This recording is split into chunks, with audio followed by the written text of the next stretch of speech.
One day I can remember where I was in the orchard and looking at this organic orchard. It was wonderful that it functions as an organic orchard, but it doesn't function as an ecosystem.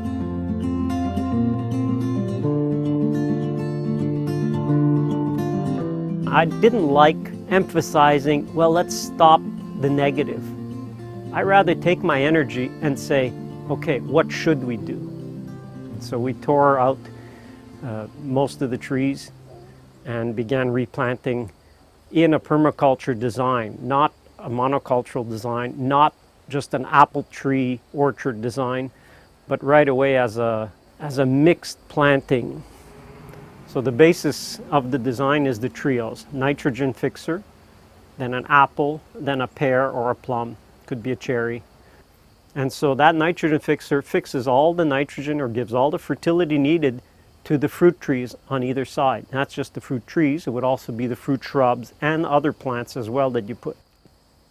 The great beauty of these planting design in a 3 different species configuration is that if an insect lands in one, for example in the apple tree, he can't go into the nitrogen fixer because there's predators there waiting for him. He can't go into the pear, and even if he does, he doesn't affect the pear. And so he's got a far way to go till he reaches the next apple. It's every 3 trees would be an apple. And the next apple is not even the same cultivar. When we were certified organic, we had 12 cultivars of apples, just apples. Now we have, just in apples, we have over 100 cultivars. We have 18 cultivar pears, several plums, cherries. We have a whole range of cherries, I think about 7. Peaches planted, we have pawpaws planted, we have kiwis, grapes, mulberries, small fruit, gooseberries, red currants, black currants, Saskatoon berries. Basically, our goal is anything that will grow as a fruit in southern Quebec, we want to have it. We put both annual and mostly perennial vegetables now in the permaculture orchard. So the goal being, once it's established, we don't have to be replanting. But we still take advantage of spots where we have sun. For example, on the at the base of the honeysuckles, which is our nitrogen fixer, we put climbing plants. So eventually we will have grapes on all of them and kiwi on all of them. But in the meantime, we still can grow cucumbers, peas, and beans. So all our climbers go on our nitrogen fixing trees. Once all this variety kicks in, once it's getting going and it's established, then the insects come, then the birds come. We have snakes now like we've never seen so many snakes. We have all kinds of frogs. One day when the honey locusts were in bloom, I stopped for 10 minutes just to do a survey, a quick survey of what's going on. You could hear the insects in that tree. In 10 minutes, I counted 36 species. Species, not individuals. They were hundreds in one branch. Bees are in big trouble, I hear. Big trouble, huge losses. I wouldn't know. We went from 4 hives that wintered over. We started with 8 in the fall, and there was only 4 survived. So yeah, there is big losses. We lost 50% of our hives. But we went from 4 hives to 23 hives during the summer. Basically because the bees have so much of an abundance of food through the succession and the biodiversity of trees. The honey locusts flower almost up to the end of June. And in between May 1st and the end of June, there is some tree in the whole succession of trees that is flowering. So that, instead of having 10 days of apple blooms, we now have 60 days of tree blooms before the main honey flow of clover. There is some work, but it's so much less, and the abundance is really there to prove. I have nothing to envy conventional orchardists. I haven't fertilized this block since it was planted in 2007. So that's 6 years. No fertility, no fertilizer. Nobody does that.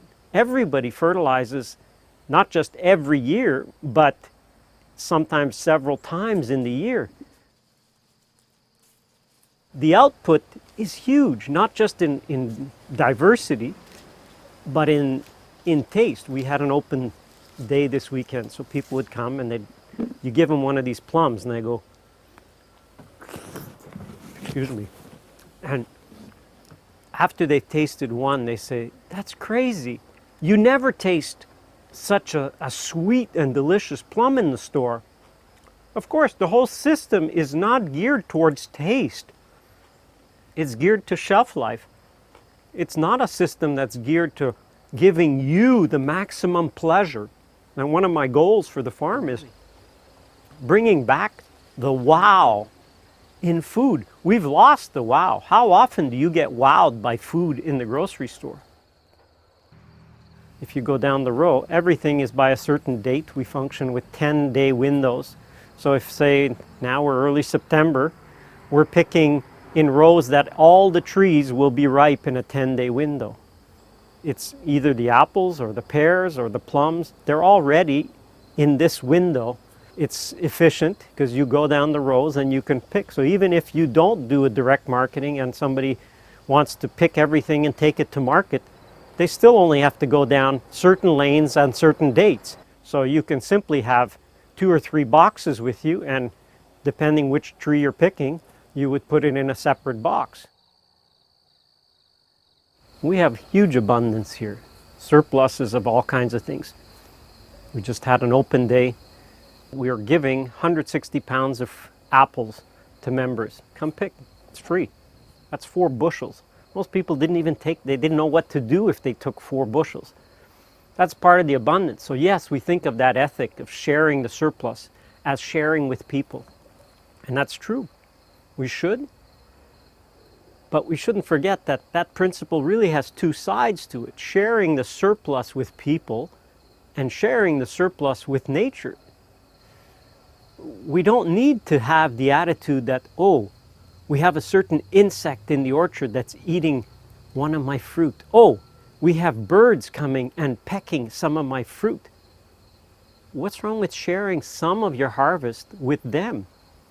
They're working day and night to take care of your orchard for you.